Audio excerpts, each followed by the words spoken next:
はいどうも、ゴッツチャンネル GT ワークのゴッツです。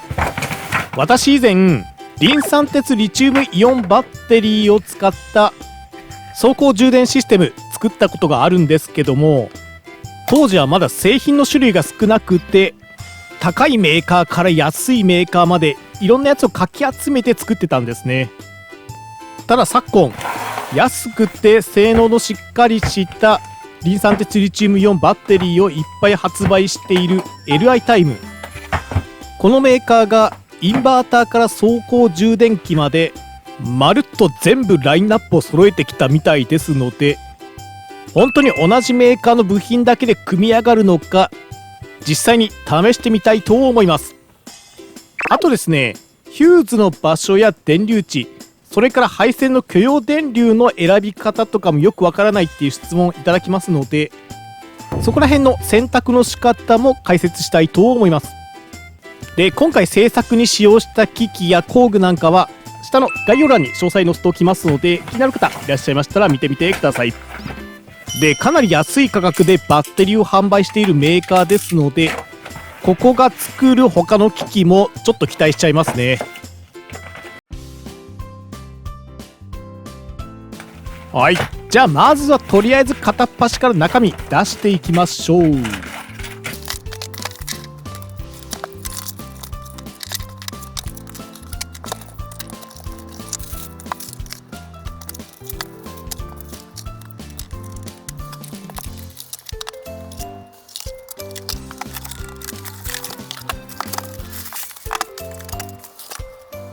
はい、中身出すとこんな感じですね。まずは心臓部となる、走行充電システム。こいつソーラーパネルも接続して充電することできます。専用のコネクターや取り付けネジやマニュアルが一緒に入ってます。それからバッテリーモニター、電力量計ですね。これも配線や取り付けネジ、それから電力を測定するシャントっていう部品ですね。それとマニュアルが入ってます。そしてこれはバスバー、配線を分岐させたりするターミナルみたいなもんですね。それからこれはブレーカーで、こいつ許容電流を超えるとスイッチが切れるような仕組みになってるんですけども、ただよくよく見るとこいつ 250A だから準備したのはいいですけど、今回使わないかもな。それからこれはオンオフスイッチ、275A まで流すことできます。そして最後にインバーター、 DC12V から AC100V を作るやつですね。で、こいつの定格電力は 1000W っていうことになってます。で、接続するためのケーブルも付属しています。で、途中から説明省いちゃいましたけども、全部の製品に取り付けネジとマニュアルが付属してます。ではここでヒューズと配線の選択方法について説明したいと思います。はい、まずヒューズがそもそもない場合ですね。この場合どうなるのかと言いますと、まずバッテリーがあってですね、インバーター、電力を使用する機器ですね。それがですね、こんな風に配線がつながっていて、バッテリーからインバーターに電力が供給されています。で、この状態でですね、プラスの配線がショートしました。で、ショートするっていうのはどういうことかと言いますと、マイナスの方にですねショートカットができてしまって、ここからですね電気がこっち側に流れて、要は何も負荷がない状態でバッテリーに電気がぐるぐる流れちゃうってことなんですね。そうなるとですね、どういうことが起こるかと言いますと、この線にですね許容電流以上のめちゃくちゃ大きい電力が思いっきり流れます。で、そうなるとどうなるかと言いますと、燃えるですね。で、電気が原因の火事って大体このパターンで燃えることが多いですね。では次にヒューズがある場合はどうなるかと言いますと、このバッテリーの近くにですねヒューズを取り付けます。で、この状態でさっきと同じようにですね、ここにショートが起こって、ここに道ができてしまいましたよと。で、こうなった時何が起こるのかと言いますと、フューズがですね電力を遮断して電気が流れなくなります。イコール電気が流れないので配線は燃えないっていう風になって火事が起こらないっていうような状況になるんですね。ただしですね、このヒューズどこにつけてもいいのかというと、そういうわけではなくて、例えばですね、間違った場所につけた場合、インバーター電力を使用する機器のすぐ近くにヒューズを取り付けちゃった場合どうなるかと言いますと、先ほどと同じようにですね、真ん中でショートが起きましたよと。でそうなった場合、電力はですね、やっぱりショートカットができたところに行っちゃうので、こっちからこう来てですね、ここを通って電気がバッテリーに戻って、ここでぐるぐる回っちゃうんですね。ということはですね、ヒューズと関係ないところで大電力が流れちゃうので、結果としてやっぱり燃えるということになるんですね。というわけで、ヒューズを使う場合はなるべく電力を供給する側の近くに設置するっていうのが鉄則になります。じゃあですね、このヒューズどのくらいの大きさのものをつければいいのかというところと、あとこのつなぐための配線ですね、これもどのくらいの太さにすればいいのかっていうとこなんですけども、簡単に言うとですね、こんな風な関係になっていて、機器の定格消費電流よりも配線の許容電流が大きくないとダメですよと。そして配線の許容電流よりもヒューズの値が小さくないとダメですよっていうことですね。じゃあ具体的な数値で言うとどうなるかと言いますと、まずインバーターの定格消費電流が80アンペアでしたよと。こういった場合はですね、これよりも大きい電力を流せる配線の太さ、この場合はですね、許容電流120アンペアくらいのものを使います。じゃあその線にですね取り付けるヒューズはどのくらいかと言いますと、この120アンペアよりも小さい100アンペアっていうものをつけますね。でもちろん大前提としてバッテリーの定格電力よりもインバーターの定格電力が小さいっていうことは条件ですね。で実はこのヒューズ省くことができるシチュエーションが1個あって、こんな風にですね、バッテリーに内蔵されたバッテリーマネジメントシステムがですね100アンペアで切れますよっていう安全回路がもう最初から中に入っている場合ですね、この場合こことここ全く同じ仕事をすることになりますので、こういう場合に限ってですね、ここのヒューズは削除してもヒューズがある場合と同じように保護することができるということになりますね。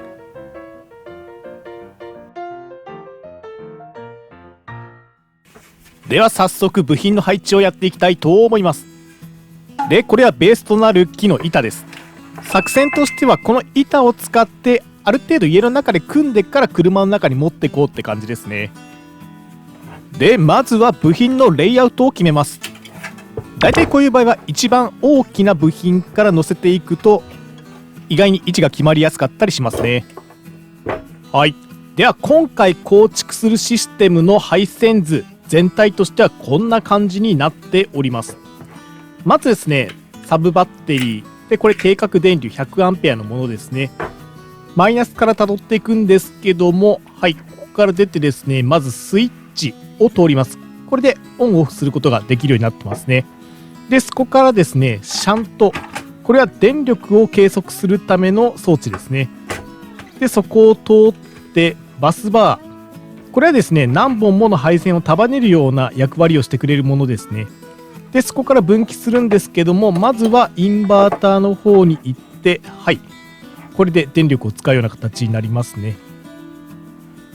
でもう一つのルートは走行充電器の方に入っていきます。で次プラスのラインなんですけども、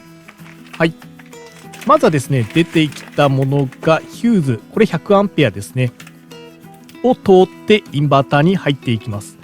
でインバーターの定格消費電流は80アンペアですので、ヒューズ100アンペアであれば問題ないですね。でちなみにですね、これ太線と細線で書き分けてるんですけども、太線の方は許容電流122アンペアのものを使っていて、細線の方は許容電流61アンペアのものを使っています。でこのプラスから分岐したものがですねどこに行くのかと言いますと、走行充電器につながっています。どんな風に電力が流れるかなんですけども、でインバーターでですね電力を消費する場合はこのサブバッテリーのマイナスとプラスがですね直接つながってますので、はい、ここから直接ですね電力が供給されるような形になります。ではこのサブバッテリーを充電するときはどういう流れになるのかと言いますと、はい、まずメインバッテリーからですね電力がブーッと出てきてですね走行充電器に入ります。で走行充電器がですねいろいろ考えて充電するんですけども、はい、そこからですねこのプラスからこう電力出しましてサブバッテリーの方に入れて充電するというような形になってますね。でこちらもですねメインバッテリーの方から電力流れてきますのでメインバッテリーの近くにヒューズをつけます。そしてここにポコッとあるヒューズなんですけども、これはですね走行充電器から電力が供給されるので電力の供給源ここになりますのでなるべく近くにヒューズを配置するというような形になります。ですのでこのインバータで使う場合のヒューズと充電される場合のヒューズの場所っていうのがちょっと違いますのでここ注意が必要ですね。はい、ではざっくり部品の配置を決めたら今度はこれらをですねネジ止めしていきます。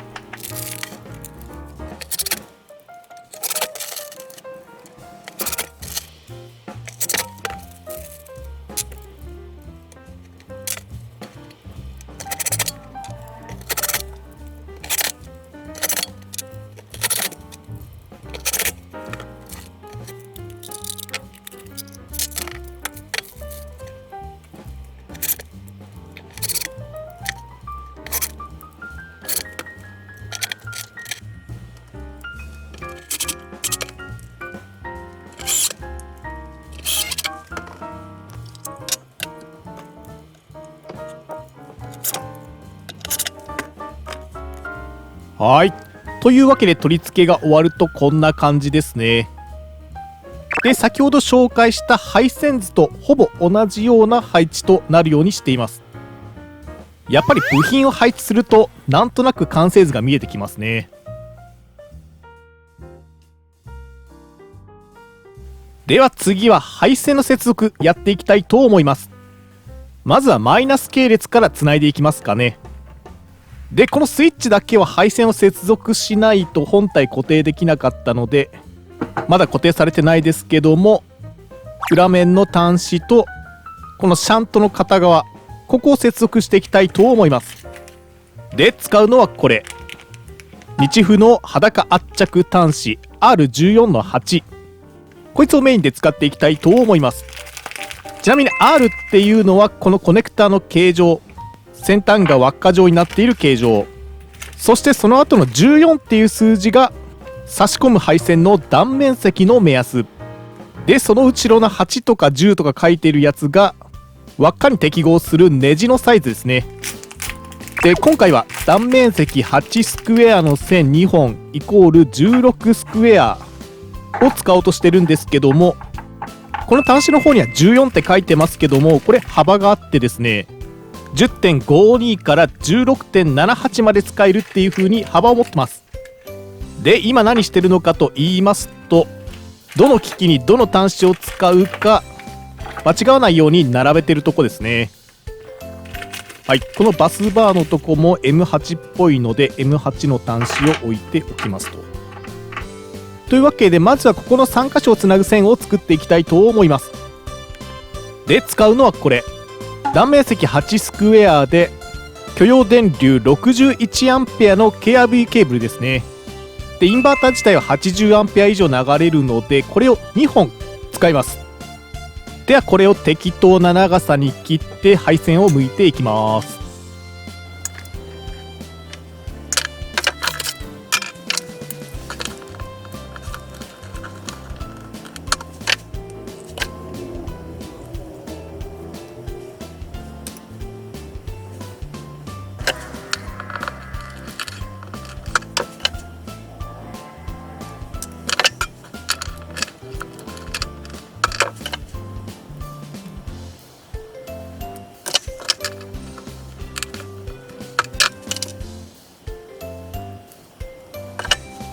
はい、これで2本分の配線が準備できました。それではこれを2本束ねて端子に入れるんですけども結構ギリギリだな。よいしょと。はい、入るとこんな感じですね。で最後にこの専用の圧着工具で端子をいい感じに潰して線を固定します。よいしょっと。お、やっぱりここまで詰めると結構硬いな。よいしょっと。はい、これで配線がしっかり固定されましたね。で線がむき出しになってると危ないので、この自己癒着テープを巻いて保護しておきます。他にも専用のカバーや熱収縮チューブなんか使っても OK なんですけども、いろいろ試した結果、この自己癒着テープが個人的には一番楽ですね。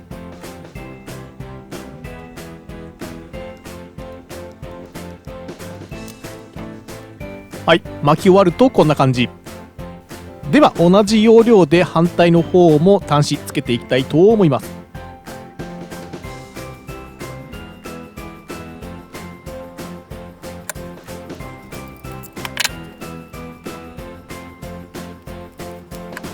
はい、これで配線1本目が完成しましたね。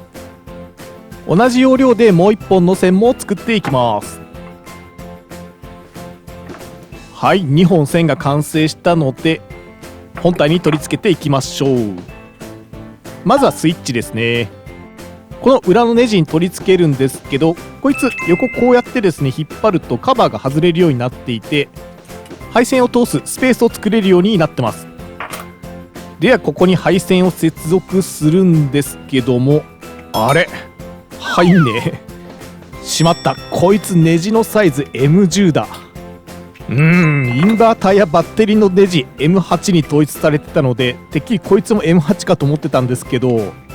ちょっと違うみたいですね。というわけで M8 の端子をちょん切って M10 の端子に付け替えます。はい、というわけで付け替え完了しました。ではこの線を取り付けていきたいと思います。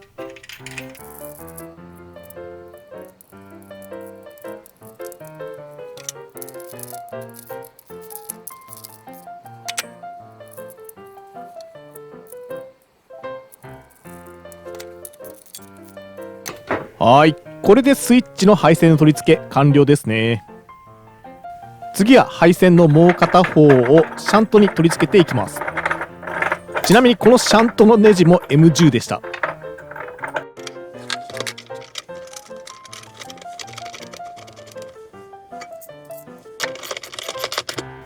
はい、これで完成ですかね。では同じ要領でバスバー側も接続します。ちなみにバスバー側の端子は M8 ですね。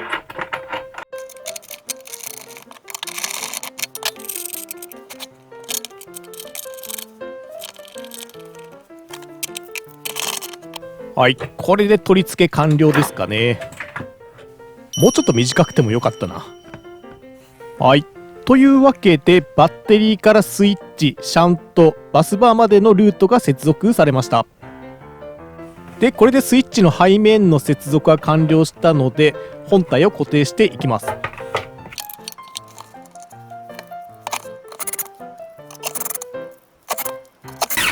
はい、これで本体固定完了しましたかね。次はバスバーとインバーター本体のマイナス端子を接続します。使うのはインバーターに付属していた配線。ちなみにこいつの許容電流は 100A っていう風になってます。でこいつは両方 M8 対応なので、はい、このまま接続することできますね。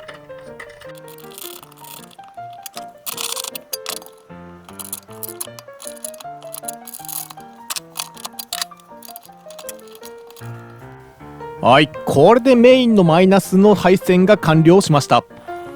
まずスイッチの右側から出てる線がこれバッテリーにつながるところなんですけども、そこから電気が入ってきてスイッチでオンにすると、はい、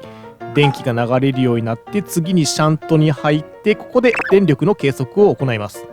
それからバスバーに行って配線が分岐されて、その1本がインバーターに入っていくっていうような形になってますね。いろいろやってきましたけども、やっと折り返し地点って感じですかね。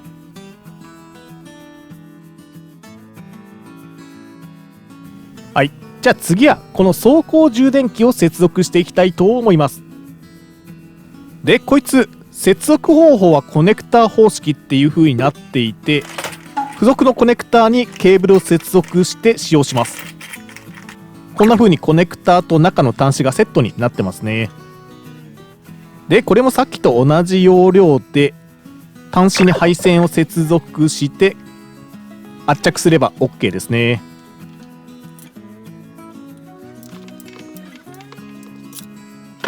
で圧着したらプラスとマイナス、裏と表を間違えないようにスポンと差し込めば、はい、これで完成ですね。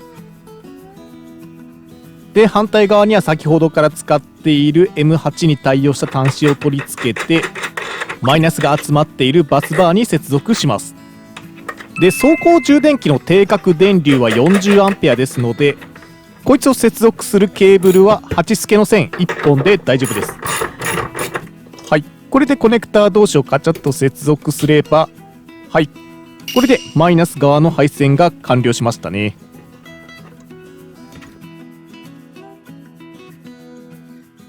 じゃあ次は走行充電器のプラス側ですね。でマイナス側と同じような配線を作りまして、コネクターのところに接続します。で逆サイドはバッテリーに行くんですけども、電気が流れる根元側にヒューズを介在させます。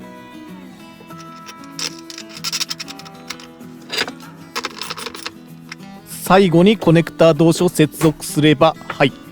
これで走行充電器の接続完了ですね。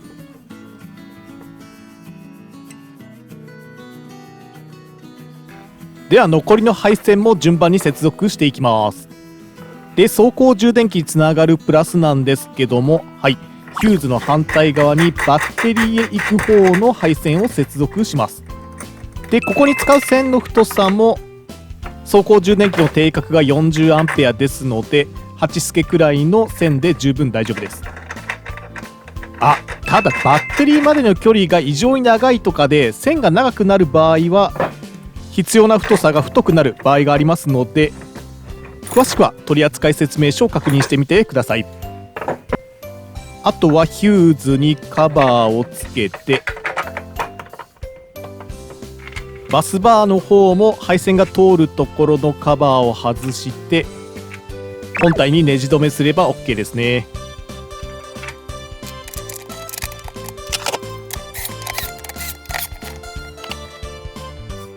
はい、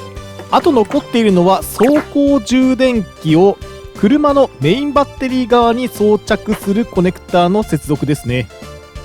はい、これも同じように8透けの線を使ってコネクターに差し込んで本体側と接続すれば、はい、これで OK ですね。そうそう、電力量計にプラスの配線をしていなかったので取り付けます。この緑のところに付属の赤い線を付属のちっちゃいドライバーで取り付けます。で反対側のプラスをどこに取り付けるかは結構個人差があるんですけども、今回は常時監視しておいてほしいのでバッテリー側の端子に取り付けたいと思います。この付属の細い線の先っちょは M8 に対応になってますね。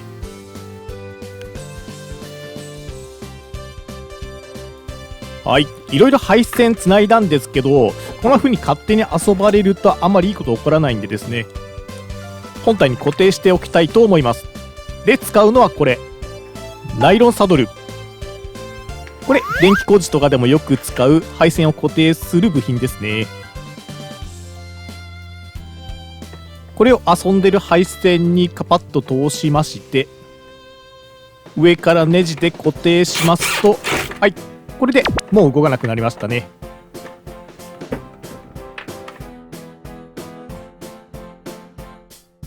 はい、次は電力モニター接続したいと思います。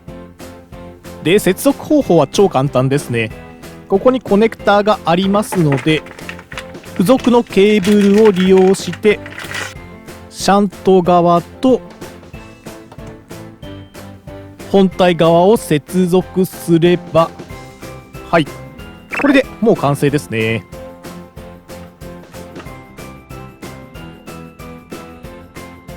では最後にサブバッテリー本体を接続していきたいと思います。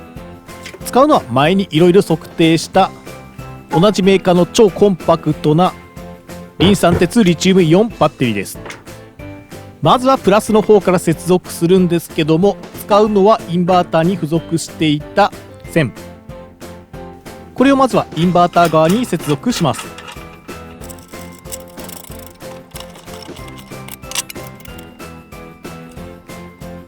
で次はバッテリー本体側に接続するんですけども、走行充電用のプラスのケーブルも一緒に固定します。ちなみにインバーターに行く方の配線ですけども、本来はここに適正なヒューズを入れてから接続するような形になります。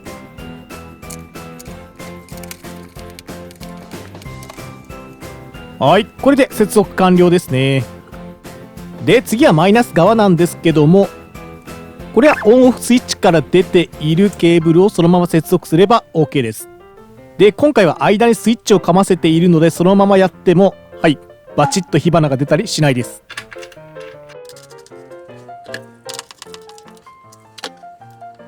はい、これで卓上すべての配線の接続が完了しました。まずマイナスラインはバッテリーから出て、スイッチを経由して電力測定のシャントを通って、それから分岐するバスバーを経由して出力方向のインバーター、それから充電方向の走行充電器に接続されています。でプラス側はインバーターに向かって配線が1本直で入っていて、走行充電器から充電されるための電力がヒューズを介して本体につながっていると、こういった感じになってますね。そして走行充電器から出ているこの赤いコネクターは車のメインのバッテリー、オルタネーター側ですね。こっちに接続するような形になってます。というわけでこれで完成です。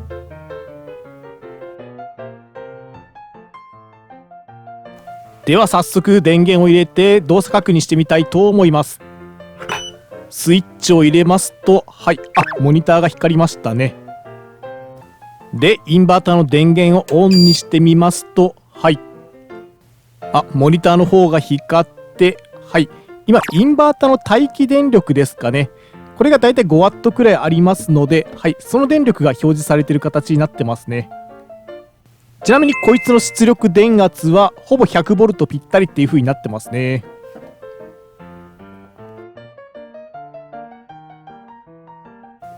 でこいつ電源入れた後にちょっと初期設定が必要です。まずは走行充電器側なんですけども、こっちの右のボタンを長押しするとバッテリータイプを選択する LED が点滅しますので、ボタンを押して一番右のリチウムイオンバッテリー用に設定します。それからバッテリーモニターの方ですね、この一番上のボタンを長押しするとバックライトをオフにすることができます。でもう一度長押しでオンにした後に上下ボタン、これでですね画面の明るさを変えることができます。やっぱり夜中とかめちゃくちゃ明るいと眩しいので、こうやって調整できるといいですね。それから一番下のボタンを長押ししますと初期設定する画面に入っていきます。上からバッテリーの容量、それからフル充電した時の電圧、それから限界まで放電した時の電圧、それからバッテリーモニターがオフになる時の電圧、これらを個別に設定していくことができます。そしてさらに行きますとアラームを鳴らす残量の設定ができます。でさらにその下の項目に圧点っていうのがあるんですけど、これちょっと私よくわかんないですね。で取説を見ると、さらに容量がマックスの時に上ボタンを長押ししろと書いてありますので、押してみますと容量が 100% っていう風に補正されましたね。でその後に最大限に使った時に下ボタンを長押ししろって書いてありますので、はい、後ほどそれもやっておきたいと思います。